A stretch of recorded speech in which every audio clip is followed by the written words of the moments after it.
Hello all. In this session we are going to study about the dictionary and set data structure in Python. Okay, so dictionary is the another type of collection which holds the values in the key and value pair. Okay, so dictionary is the data structure that is a built-in object which holds the values in the unordered fashion, right? There's no ordering. It works like a hash mapping where we have values which can be referred or which can be accessed using keys, and those keys are the lookup tags. Okay, so a key has to be immutable and unique, and whereas value can be anything. I will come to this point again and we will discuss. Before that, let's try and understand how we declare or create a dictionary. Okay, suppose my Dict is the name of a dictionary which I am going to create. So name colon, let's say Akash, okay, and let's say age colon, let's say 26. Okay, so this is a simple dictionary which we are trying to create here. So let's say my Dict. Okay, so this is what the contents of a dictionary is, and suppose if I check the type, okay, so you can check that type is a dictionary type, Dict type object. Okay, remember there is no sequencing. These values, these items can be stored anywhere in the memory, and those can be accessed by a key, right? That is name. Akash can be accessed using name, and 26 can be accessed using age. Okay, so let me take our earlier short notes, okay, which we have been using. So I'll keep it handy for all of you. So let me copy here. Yeah, here I will write Dict with similar data structure. Remember, this is a curly brace we use for creating a dictionary. Okay, so it is also an iterable object. It is non-indexed data structure. Remember, right? That's the difference.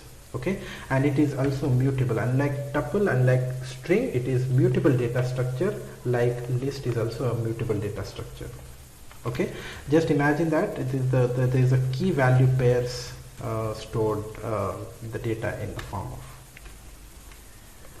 Okay, so I will take another example. Let's say I have let's say a D, which is a dictionary.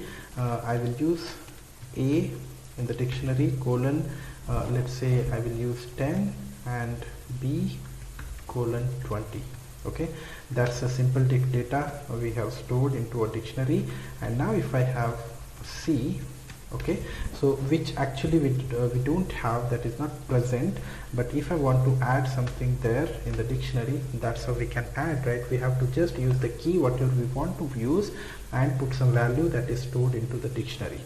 Okay, now how to access is pretty simple, right? So we can just use a key in the subscript operator, the way we used to do for a list. Inside list we used to put the index, right? So index starts on 0, right? Those are the numbers. Here we don't put numbers, but these are the keys which we have stored into a data structure called dictionary.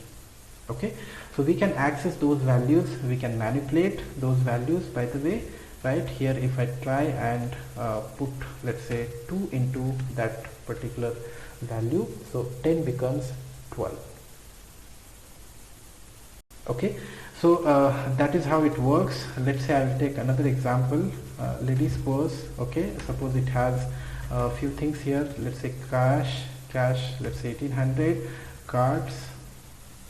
Okay, let's say I have two different types of cards. Let's say one is Amex and the other is Visa card. Okay, so let's say I have this kind of a data available, right? So I can also have, let's say, candies, right? So suppose this candies, okay, colon, let's say 3. So that's how the ladies purse looks like, the cash, cards and the candies, right? Remember, cash is a keyword, key, cards is a key, candies is a key. Using these keys we can access the values, right? The value against cash is 1800, value against card is a list of two strings, that is Amex and Visa. Okay, and the value against candies is just one number, that is 3. Right, that's how we can access, right? For example, if you try to see what is how much is the cash, you can access using cash as a key into this particular dictionary. Okay, and as we have already discussed, we can also manipulate that, right? If I want to add some candies to this, I can add 4, and now ladies first will have 7 candies. Okay, I hope you recall this operator. We have used this operator to add some value that is on the right side of the equation, that will be added into the same value and assigned to it. Okay, so this is how we can do manipulate, and there are important things to note. I repeat again, a key can be key has to be immutable data structure, and it has to be unique.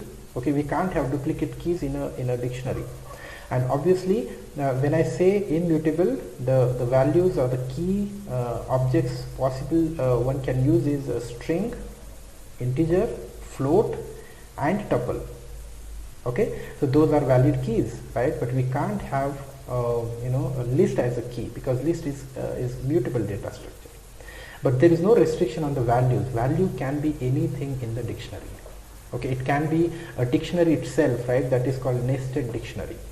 It can be list, it can be tuple, it can be integer, it can be float, right? It can be anything, right? It can be user defined object, which we haven't discussed yet, but we will be discussing going forward how to have your own objects. Okay, so that is pretty much about what all values and keys we have to use, right? We can use in the dictionary. Okay, so yeah, this is how it looks like. Suppose if you want to perform some operations, let me also help you understand.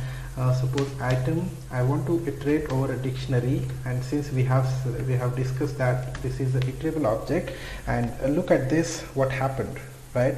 So by default it iterates over the keys, right?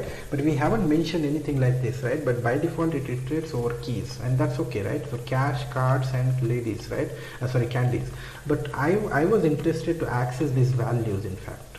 Okay, these values. Okay, these values, because values is something we are looking for, right? So for that there is a provision, we can use some functions available inside a dictionary. And how to know what all functions are available? So there is our good friend, so dir, which helps us to understand how many attributes and the functionalities available for this particular type of object, right? So values, the last one, we can use that, and we see that the values are getting printed. Okay, but I have to specifically say that I'm going to iterate over values, right?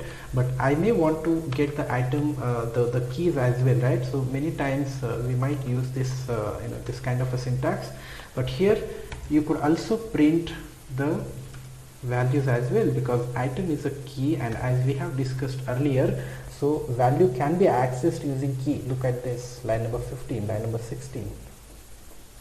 Okay, so the value can be accessed using key, and key here is cash, right? We can access. So similarly, item is having key, cash for the first iteration, second iteration it is cards, then the third iteration it is candies, and so on, right? So that's why there is a provision, we can print this as the key and value both together. Okay, but if you are interested in only values, we have already seen the function called values, right? And that can be used. Okay, so let me also help you understand, there is one more function, that is items. Okay, here I don't have to really type the name of the dictionary once again. Instead I can have key and value both returning together, right? And then hence what I can do is I can use key here and I can use value here directly, and we are done, right? So that means the items is a function which returns the pairs together, the key and value together, right? So if you look at the help page, as I discussed already, there's a short key, shift tab will give you the quick help about these functions, right? Here this says that d.items, so d is a dictionary and items is a function. It is a set like object. We are yet to discuss about set, in a while we will be discussing, providing the a view on these items, right? So this is what it means, right, where this items is providing you the values together, right? Let me show you how it looks like. Look at this, right? So this is the unique data, because key is always unique, remember, right? Even if you have, let's say, candies as the value as equal to 1800, so still your entire collection is having a unique data when I print it using items function, because this is one element, this is another element, right, this is another element, because the key has to be unique, right? So this is how items can be used. Items is used for getting the key and value paired together. Okay, so this is how we can iterate. I hope you understand how to iterate over a dictionary. And now let's understand, I will take one more example which I think I can reuse this. Yeah, so this one. Okay, suppose I want to use this particular dictionary now. Okay, and let's print it. Then DC equal to, I may want to have another dictionary inside a dictionary. Okay, let's say right, X 100 and then Y maybe 200. Okay, and let's see what happens now. Look at this, right? Here D is now having A and B which was there, and now we got a C, that is the third item into a dictionary whose key is C but value is another dictionary.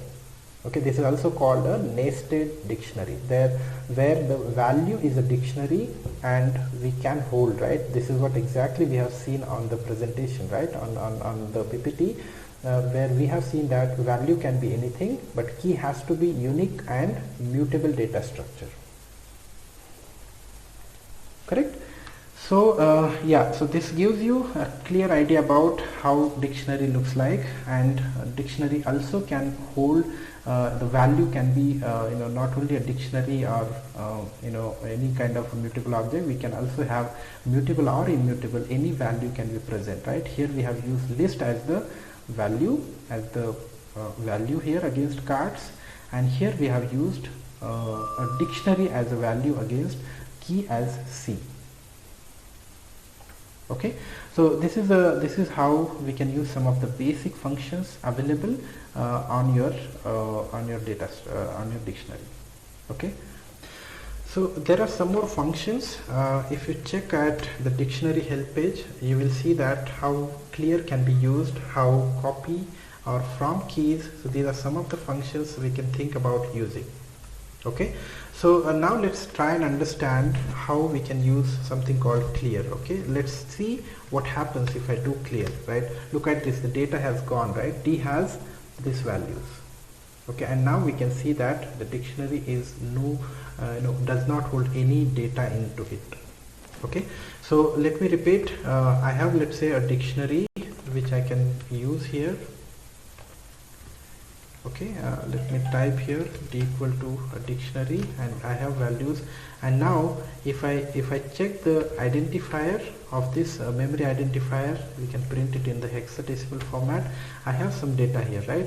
The moment I do clear, so the memory is still present, right? So obviously some of the cleanup happened, but the data does not have, right? This dictionary does not hold anything.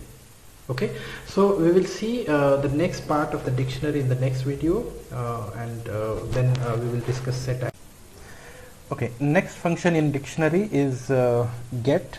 Let's say we have a dictionary. Okay, right now we have empty dictionary. So let me use the same once again. Yeah, this time I have some values into the dictionary. So d dot get. Okay, get is a function. Okay, it's a dictionary function which will pull out the specific details, right? A particular item in the dictionary if you want to get, so we can do that. However, we can also do the same thing with the shorthand. We don't have to even use a get function, so it directly gives you the particular element or item into from a dictionary. Okay, so and as we have seen that d dot keys is another function which just gives you the keys available into your dictionary. Look at this, D is a dictionary where there are 3 elements. So first element is A colon 10, second is B colon 20, and third is C colon another dictionary. So remember, keys will bring only the keys to the outer dictionary. That means the key with A, B and C are the keys for the dictionary D.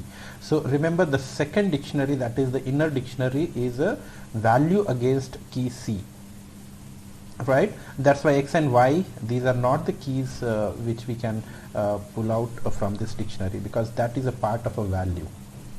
Okay, if at all you want, you could also do this. Dot keys will give you the keys of an inner dictionary. Okay, so D of C gives you the value which is the dictionary, another dictionary, and the keys gives you the keys of that inner dictionary. Okay, so yeah, this is a simple function. Now the another function is from keys. Okay, there is something called from keys. Let's check a help page. The shortcut I use is shift tab. So it creates a new dictionary with the keys from iterable and the value set to the value, right? So for example, from the keys, if I want to create another dictionary, let's say I use these keys, okay, and look at this, I have created a new dictionary where A, B, C are the key values, correct? So there is also an option, just a moment, there is also an option to provide a default value. Okay, for example, if I give 10, so all the 10 values, all the values will be set to 10, correct? So this is the function from key. If at all you want to use same keys and some constant value or something different value, you could think about using this. Okay, so when we learn about some other advanced concepts, we can probably use in some of the scenarios, and we will try to explore this more. Okay, let's say 10, 20, 30, right? So that is the tuple I want to set against each key. Okay, so yeah, these are some of the functions we should be aware of. Another important function I want to highlight here is pop function. Okay, so remember, it expects one argument. Let's check a quick help. What it expects a key, okay, which we want to pop out from the dictionary. So suppose if I use A, okay, so A is removed from the dictionary. Look at this. Now there is no more A present in the dictionary. Right, so pop is used to remove an element from a dictionary. Let's say I do now C, so the entire C will be deleted, and its value is returned back, right? Many a times we want to delete something and we want to get what we have deleted, right? So pop is a very good function in that scenario, where you will be returned by the value, right? You will be returned a value by the pop function, right? So you will get what value has been removed against that key, and so that you may use that value for last time if you want to, otherwise you can ignore it, but that particular key and value, both the item would be deleted from the dictionary. Okay, so there is also a pop item function. Okay, if you do this pop item I think, okay, so we can do that. See, there was only one, so pop item automatically deletes whatever is present, right? So since there was only one, it has just deleted the one, but even if you have many items in the dictionary, so it just delete one, any one of the values. Okay, for example, now I do this. Not necessarily it follows any sequence, because remember, a dictionary is non-sequential collection, correct?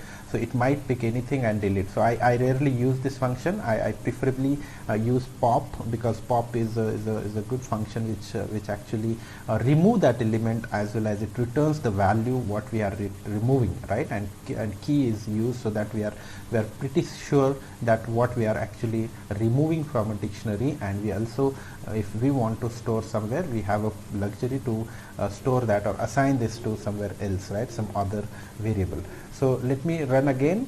For example, I have A, B, C. These are the three keys and the values against them. So D dot pop, okay, and I know that I'm removing B, right? And I want to store, let's say, temporary B somewhere here. Okay, what went wrong? object has no subscript. Oh sorry, I should have used a round bracket because this is a function, right? Yeah, now look at this. Temp underscore b is 20 and d is no more in the the b, the value 20 against key b, so is no more present in the original dictionary. Okay, so these are some of the functions. The last function I want to explain here, I want you guys to explore use different functions, whatever is available. Every object has so many functions, we can explore them and try to understand what it does, right? There's one more function called update. Okay, so update can be used, let me check what it takes. It takes the dictionary, it creates a dictionary, update the dictionary, existing dictionary, using an iterable object. Okay, so we have to pass one iterable object here. Okay, let's try and update what happens, right? No, it didn't work, right? It cannot convert dictionary update sequence from element 0, okay, to a sequence. So probably we have to use a zip function. I haven't discussed about this function, but I will explain you. Let's try and see what it does, right? So let's say I have some keys here and I have some values, okay, and let's see what it has done. Okay, so look at this. The key 1, 2 and 3 is updated by this function. The dictionary got updated, right? And what is the new things added to the dictionary is key values which we have given here. Okay, so there is a provision, we can use the set of keys here and the set of values, so those are combined together and updated your original dictionary. So that's the update function. Sometimes very useful. You may use this function and update a particular dictionary. Alright, so after the update we will move on to some exercise, some simple program where we can try to update some dictionary here. Let's say my dict equal to okay, let's just a moment guys, I think recording is not